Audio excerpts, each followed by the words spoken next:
Hello and welcome to the Companion Guide series, guys. Today we'll be taking a look at a melee Witch Doctor companion that I was honestly think looks really cool, but guys, don't use melee Witch Doctor companions unless you absolutely have to, and I'm going to be explaining why. In order to do that, I'll be talking about some game mechanics here and also some stat differences. So let's go ahead and dig right into it. So, Witch Doctor companions have the worst accuracy and dodge in the entire game. They also aren't very tanky. They have about the same type of health as a swashbuckler would have. So that makes them incredibly vulnerable. So you may be wondering, how does the accuracy and dodge work in this game? Your chance to hit, in other words. So you originally get about 75% chance of hitting when those stats are not considered. However, you consider the accuracy and dodge directly after that, and it is one offsetting the other. So, for example, if you have more accuracy, it offsets the dodge and increases the chance of you hitting, so it would be more than 75%. Now, if the dodge is greater than the accuracy, it makes it so you have less than a 75% chance of hitting. Okay? Hope we're clear on that. All right. So, I'm going to go ahead and give you a couple of examples. Okay, so for this guy, Eric Jolly, if Dr. Na was to target him, Dr. Na would have a 33% chance of missing this guy. Okay?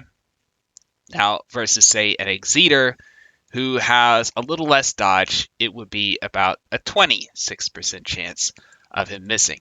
Okay, now a Witch Doctor, on the other hand, let's see this. You'd have about a 19% chance of missing. So that should give you an idea of how the accuracy and dodge stats work and how they help to calculate your chance of hitting and missing. All right. Also, we need to take a look at the base stats. And what I mean by the base stats is strength, agility, and will. So I'm going to look at strength, right? Every 5 points of strength adds plus 1% damage, right? To slashy and smashy attacks. So, yeah, that's kind of straightforward right there.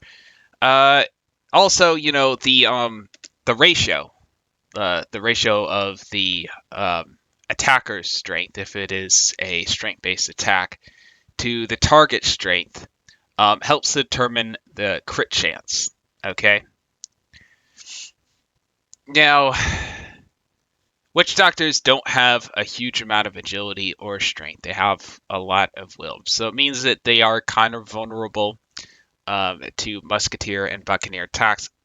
They're also very vulnerable because of their low accuracy and their low dodge to swashbuckler attacks. So there are a lot of weaknesses to Witch Doctor companions, particularly if they are melee. Okay.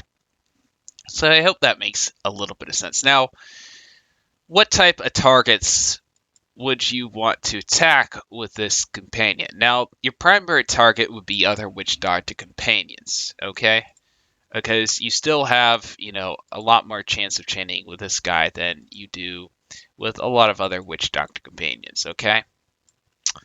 And if you give him Witchhunter, he can do even more damage. Now, the second best thing to target would be a Musketeer companion, because it has the second worst dodge in the game. And you're less likely to get criticaled on against a Musketeer than, say, a Buccaneer. Okay? So that's, that's who you want to target with this guy. Now, hopefully you don't have to use, melee Witch Doctor companions in the first place, because they're horrible compared to the other companions in this game. So when would you probably use this guy? I wouldn't even say in PvE situations. I wouldn't use this guy very often unless you're memeing. PvP, honestly, wouldn't use him much at all either. He is cool looking, and say in a Companion Wars. By the way, guys, if you want to learn more about Companion Wars, link down below in the description to a video that explains it in more detail.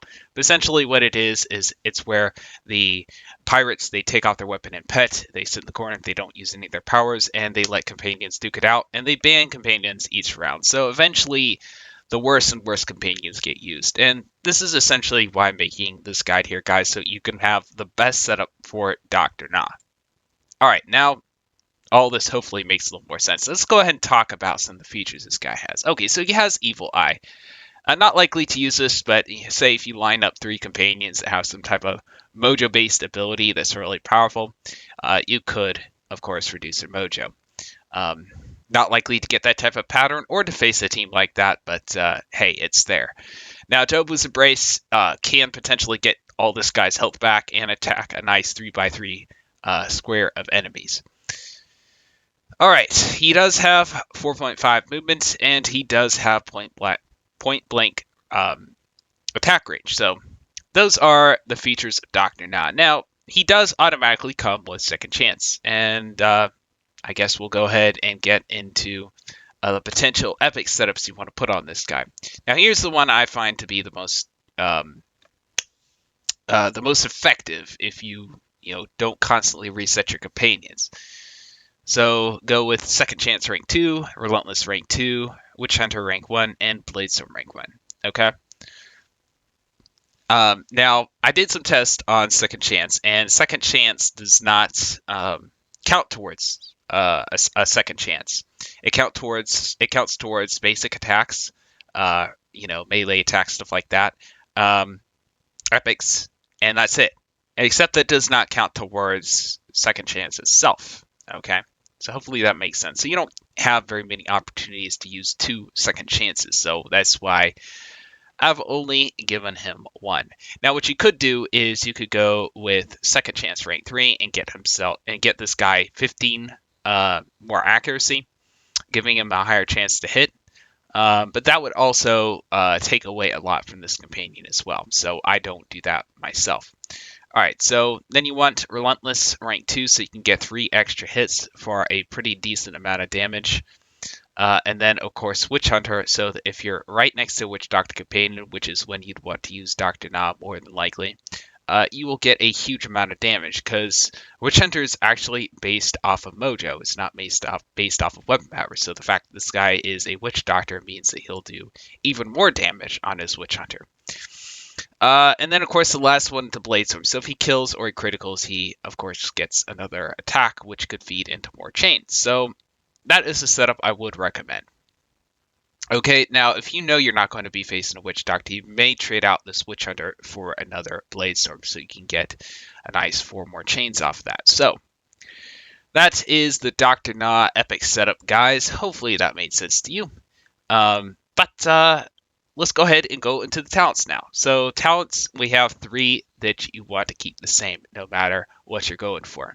You want to go with Rough rank 4, Tough rank 4, Accurate rank 4, and those are the 3 you want to max out for sure. Now, talent-wise, you have the choice between going with Force Spirit or Spooky rank 4. Now, I prefer the Spirit because the thing about this game is that criticals are counted before hits and misses. So if you critical, they won't even bother to calculate if you hit or miss. It's automatically a hit. I don't agree with that. It's kind of dumb, but it is a game mechanic. Okay, so that's why I went into 4. I went into 4 will, because this guy has a greater chance of criticaling, a much greater chance. Okay, and then of course I put the last one to Spooky. Now some people like to do the reverse because they want their Witchhunter to do more, and they want to do more drain on the Jobu's Embrace. Now, you do about 90 more damage if you hit a group, and you have this Spooky. Now, it's just 90, okay? I just want to point that out.